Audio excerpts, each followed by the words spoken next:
The Blue Jays walk it off, winning 2-1 in 10 innings over the Cleveland Indians, and you're back into the win column. And what a ball game it was. If you guys did not watch the ball game, it was on YouTube, and you did the whole... honestly, I kind of enjoyed it. I kind of missed Buck and Tabby, but overall, it was a pretty good broadcast. No commercial. That was pretty darn good. And the Blue Jays walked it off. You can't go wrong with that if you're a Jays fan. Now, Aaron Sanchez, Trevor Bauer were the starting pitchers in the ball game. And if you guys have not watched these videos for a significant amount of time, I would say I have a little history with Trevor Bauer. When I say little, I mean it's very, very minimal. But back in 16, Canada Day. Remember that long game, right, where Cleveland ended up beating us and hitting a home run for like Ryan Goins or Darwin Barney, whatever the heck it was.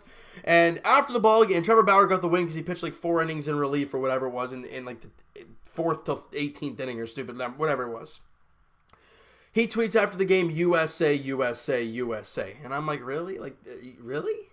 Is that really what we're doing here? So I tweeted at him, it's pretty classless. And he actually replied saying, oh, what did he say? Something along the lines of, well, I'm not in school anymore, therefore I don't have any classes. And then he blocked me. He took the time out of his day to do that. So I've kind of lost all my respect for Trevor Bauer. And there's the whole drone incident, and he's an idiot. And I just lost all respect for Trevor Bauer. So to see him go out there today, throw an absolute gem, and get a no decision out of it, oh, it's nice. I would have loved to see him get the loss, but the Blue Jays, in my eyes, didn't play some smart baseball in this one. There was a couple times where I'm questioning things. One, Charlie Montoyo taking Aaron Sanchez out in the 5th inning. You're darn tootin'. Aaron Sanchez was straight up dominant. He looked great. I mean, look, this is the best start we've seen from Aaron Sanchez in a very long time. And the key to Aaron Sanchez doing what he did today, throwing first pitch strikes. He did not walk a batter today. He struck out 6. He gave up 1 run over 5 innings. Dropping his ERA, 20 spots? Aaron Sanchez was really good today. And then, with only 80 pitches after 5 innings, Charlie gives him the hook, and I'm thinking to myself, this guy has not had anything going for him for the longest time. He's gone 5 great innings. He's only at 80 pitches. Why? Now I get it. You had all these bullpen guys rested, but you were losing in the game, 1-0. If you were winning, then maybe I'd understand because you want to set up 6, 7, 8, 9, set it up and win the ball game. But you're trailing. I don't know. It works out in the end, so I'm not really going to complain too much about it. And another play I was going to get in here and just absolutely ream Randall Grichuk a new one. You guys know the play I'm talking about. I think it was the 2nd inning, or I think it was the 2nd inning. Kevin Biggio walks. Then Guerrero walks. There's 2 on, nobody out. Bauer has lost the strike zone. Then Randall Grichuk at the plate takes 2 balls, and we're like, he can't find the strike zone. He's walked 2 guys. It's a 2-0 count. Are you swinging in this count? You better not be. But Grichuk does. And he grounds into a double play. And then Teoscar Hernandez strikes out. And the inning's over. You get nothing. What is the harm in taking strike 1 there? Oh, you're down. You're still up 2-1 in the count. He's still got to throw 2 more strikes to you. And he hasn't found the strike zone yet in the inning. But meanwhile, you bail him out, and then he throws up a 0. That's a bonehead play, in my opinion. Now, you guys can disagree with me all you want. You guys go right ahead. But that's just my opinion. I do not agree with Randall Grichuk swinging in that situation. I don't care that he's a veteran guy. You got to know the situation at hand. You haven't got a hit up until this point. Okay, Vladdy hasn't had the hit yet. You got a couple walks. You got a couple guys on base. You're up 2-0. Grind the at-bat. And instead you grounded to double play, and basically the inning was over. It was terrible. Let's fast forward, though, to the 9th inning. With 1 out and Justin Smoke at the plate facing one of the best relievers in the game, Brad Hand. Justin Smoak gets a curveball. It was down and away. And I don't know how he got barreled the ball and crushes it to center. And I kept saying, Buck Martinez wasn't on the TV today, but I'm saying to myself, and I was saying it, my mom and girlfriend were watching with me, and I was saying, get up, because I felt it. And it just barely scraped over the wall, and it's gone. Smoke bomb time. We're tied in the ninth. 1-1. What a time to score your first run of the ball game. In the bottom of the ninth with one out and nobody on against the closer. One of the best who had blown one save up until that point. And he blows his second of the season. And he gives up the home run to Smokey. And we're tied. And the Jays weren't done, though. They had a couple runners on there in that inning as well, but couldn't come around to score. All right? And it's incredible. It's seeing this team grind, fight, and come up clutch. Oh, it's nice. It's really, really nice to see. And then you go to the bottom of the 10th inning, right? And they bring in Tyler Olson, right? After with 2 out and nobody on. He walks Eric Sogard, okay? And then a wild pitch. I wouldn't say it was a wild pitch. It's kind of, the catcher looked like he either got crossed up or he just kind of missed it. He hit off him and went wide. Eric Sogard moves up to second. Then Freddie Galvis the ball on the third base. Great play by Jose Ramirez, but he throws it high and wide. I think Galvis would have been safe anyways. Runners on the corners, 2 out, and Justin Smoak hits a ground ball almost in the exact same spot. And it goes off the glove of Ramirez into left field, and it's ball game. Blue Jays winning 2-1. Justin Smoak not only ties the game in the bottom of the 9th inning, he walks it off in the 10th. What a day for Justin Smoak, who we don't know if he's going to be a Blue Jay past trade deadline with kind of the down season that you think he's had. You think he might be a Blue Jay, but then again, he takes a lot of pitches. He's got that home run pop. He's got great defense, so he could be a guy they pick up. I don't know. And a guy that could be moved at the deadline, he walks it off for the Blue Jays. Now, there was a couple moments in this game where they almost ended it. Vladdy in that bottom of the 9th inning hit a laser beam right to the wall, and it hits just at the top of the wall and comes back in for a long single. Wouldn't that have been something? Smokey ties it, and Vladimir Guerrero Jr. walks it off. Well, it was unfortunate they didn't go out, but Vladimir Guerrero Jr., guys, he is getting hot. Vladdy, I smell a player of the week coming on for Vladimir Guerrero Jr. I think he's 9 for his last 18 or something like that. He's getting hot. You do the math. That's 500 batting average. He was 2 for 3 today with a walk. He's hitting now 256 with a 332 on base percentage. Vladimir Guerrero Jr., guys, is really starting to find himself. We knew it was a matter of time. It was all about timing, and I think lately he's finding it. The 2 singles that he had today were ripped. He crushed those 2 singles. Great to see from Vladdy. Freddie Galvis went 1 for 5 in the ball game, struck out 3 times. Smokey went 1 for 4, obviously with the home run. I guess they consider that an error. I guess the walk-off hit that he had, I guess they should probably change. I think he was 2 for 5. I don't think they updated. I think he was 2 for 5 in the ball game with a couple RBIs. Great job by Justin Smoak getting the walk-off. And Biggio continues to struggle hitting the ball, but he's still getting on base. He was 0 for 3 in the game, but he walked once again. He's got over 30 walks already because of Kevin Biggio. He hasn't even played 50 games. He's done incredible as Kevin Biggio. Gritcha goes 1 for 4. He gets a single there in the bottom of the 9th inning. And Teoscar Hernandez gets there's a hard hit double off of the bat. Off of Trevor Bauer. He went 1 for 3 with a couple strikeouts and a walk. And Teoscar Hernandez slowly making that climb batting average-wise, guys. He's now hitting 216 on the season. When he got recalled from AAA kind of around the same time as Lourdes Gurriel Jr., Teoscar was hitting 188. He's now hitting 216. And he's got some power back. He's showing a little bit more discipline. But yeah, he struck out twice in the ball game. But again, he's showing more of what we saw last year in the better parts of last season. But it's great to see Teoscar Hernandez doing his thing, and Lourdes Gurriel Jr. comes in and gets a hit. He went 1 for 2 coming off the bench. All right, we talked about Aaron Sanchez's great job in the 5 innings that he threw. Joe Biagini went 2 innings, didn't give up a hit, didn't walk a batter and strike out 2. His last 5 outings have been incredible. He has not given up a run in his last 5. His last 2 at least have been spectacular. I'm going to try and find that here for you guys because I know he's been like hitless over his last few outings. An inning and 2/3. Actually, let's do some math here. 2, that's the 3 and 2/3. So 4 1/3. His last 4 1/3, he's been hitless, hasn't walked a batter, and has struck out 6 guys. Joe Biagini throwing the ball really, really well as of late. Good to see there from Big Joe. ERA's dropped to 3.52. That's serviceable for a reliever, guys. It's amazing. It's awesome to see. Daniel Hudson doing his thing when an inning, didn't give up a hit, didn't walk a batter, and struck out a guy. Again, a guy that I still believe is going to be moved at the deadline. We've heard some teams being interested in him. Why not? The guy's got a 2.6-something ERA, right? A 2.66 earner average. David Phelps.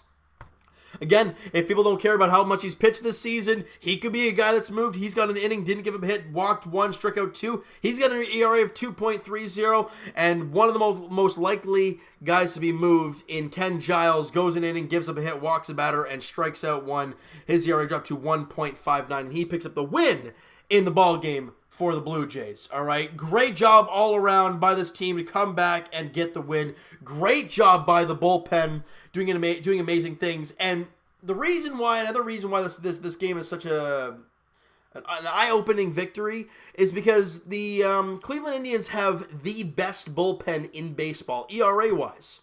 And the Blue Jays just tied it and walked it off against the best bullpen in baseball. Awesome. They made Brad Hand blow the save, and Tyler Olson gave up the walk-off. Great job by the Toronto Blue Jays there today. I'm very impressed, and they continue to impress us lately with solid games. The odd game you're going to have a stinker, but it happens. Just a matter of how you bounce back, and the Jays have seemed to bounce back. They haven't had a continuous losing streak in a little while, and it's very, very nice to see. We're going to quickly go down to the minor leagues, though. Bo Bichette went 1 for 4 in the ballgame today with a run scored and an RBI. He's hitting .296 down there. Rowdy Tellez had a great ballgame. He went 2 for 3 with a couple RBIs, a walk, and 3 runs scored. And on the mound was Thomas Pannone. He went 5 2/3 of 3-hit ball. He was incredible. He has an ERA of 1.65 down there in AAA. Thomas Pannone has been lighting it up down in Buffalo, but again, you got to make that transition into the big leagues if you're going to be anything, right?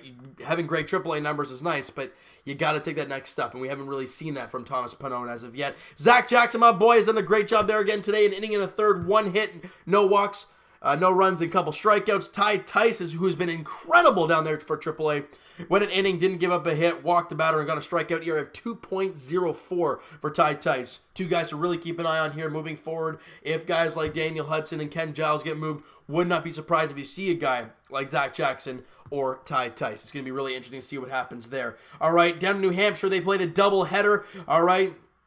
Game 1, and sorry, this might be a little bit of a longer one, but they lost 8-3 in Game 1. Forrest Wall went 1 for 4 in the ball game with a couple runs scored. He's hitting .271 after Game 1. Again, I haven't talked about Game 2 at all yet. Logan Warmoth went 1 for 3 with an RBI. I know he was 0 for today in Game 2, but it's good to see him get the 1 for 3 and an RBI. And my boy Yennsy Diaz had a rough start to the ball game, but he was able to come around, went 6 innings, gave up 5 hits, 2 runs, walked 2, and struck out 3. ERA dropped 5 points at 3.92. Yennsy Diaz, 22-year-old kid, doing great things there in AA New Hampshire. All right, and Game 2, it's funny. Ryan Fearbend, sound familiar, people? He had 1 start with the Blue Jays, sucked. Went down to AAA, sucked. Now he's down to AA, and he sucked today. Went 3 innings, gave up 10 hits, 6 runs in AA. Ryan Fearbend is not a good pitcher. I apologize to Ryan Fearbend if he's watching, but numbers don't lie, and he's been lit up. All right, in Game 2, they're in the 6th inning right now. They're down 8-2. Forrest Wall 1 for 3 in the ball game, and he has got a run scored in the ball game. Santiago Espinal's 1 for 3. And who's this guy? Josh Palacios. Guys, if you guys can pronounce that name for me, maybe do some pronunciation thing in the comments. Please do so, because this is the guy I'm going to keep an eye on. He's a 23-year-old guy there in AA, and he's 3 for 3 in the ball game today. In Game 2 of the doubleheader. but he's hitting 283. He's had a really good season there in Double-A New Hampshire, so got to keep an eye maybe moving forward. We'll have to wait and see. Logan Warman did get a hit there in the ball game today. He's 1 for 3, hitting 217. Again, that slow climb for Logan Warmouth. Got to get his feet wet at the Double-A level, and it's good to see him getting it done there. Kevin Smith, after an amazing stretch that he put on in the month of July so far, he went 1 for 2, or at least for right now, 1 for 2 with an RBI and a run scored. He's hitting 198. And Riley Adams with a couple walks in the ball game. He's 0 for 0 in that one. All right. Now, with that being said, we're going on quickly to the Dunedin Blue Jays. They played a doubleheader today. I told you guys yesterday, they didn't play much. Not many minor league teams played yesterday, so it was going to be a long one to today. And Josh Winkowski, my boy, pitched today for Dunedin, and he got lit up. He went 6 innings, gave up 5 hits, 5 runs, walked 1, and struck out 5, gave up a couple home runs. Still in an ERA of 2.70, but he got lit up. He's only 20 years old. He's doing great things. But you know what? What we're going to learn from this guy with Josh Winkowski moving forward, he had a rough outing today. What's his next one going to be? Is he going to come out and be the same and kind of let these starts rattle and rattle him and get into his head? Or is he just going to put it aside and move on? And that's what we're going to see from Josh Winkowski in his next start. Demi Orlamoye had a great ball game. He was 2 for 3 with an RBI and 2 runs scored. This guy's hitting 242. He was hitting 170 at one point. Great to see there. Ryan Noda went 1 for 3 with a couple RBIs and a run scored. And Samad Taylor, another guy to keep an eye on. He was 1 for 2 with a run scored and a walk in this one. And then in game 2, all right, we're going to go to that real quickly here. I apologize if this is a long one for you guys, but I said it would be. Cal Stevenson, 1 for 2 with a couple RBIs and a walk. He's hitting 288 is Cal Stevenson. What a season he's put together down there in Dunedin. Amazing, amazing job down there. Beck Christopher went 1 for 3. He's hitting 254. And Samad Taylor, another hit. He went 1 for 2 with a run scored. He's hitting 224. Why do I keep talking about this guy? Well, he was the piece that the Jays acquired in the Joe Smith trade. We're going back a few years now. But a guy that was a project, a development kind of guy, and, very, very slowly, he's progressing, and it's good to see, all right? And then my boy, Maximo Castillo, the 20 or 21-year-old kid there in Dunedin, continues to light it up. He went 5 innings today, 5 hits, no runs, walked 2, and struck out 8. He's got an ERA of 2.94 down there in Dunedin. He is playing amazing. If he can end this season off strong, would not surprise me to see the 21-year-old kid in New Hampshire next season. Be really, really exciting to see there. All right, now quickly down to Lansing. They actually didn't play today. Vancouver is playing right now. Is Alek Manoah playing?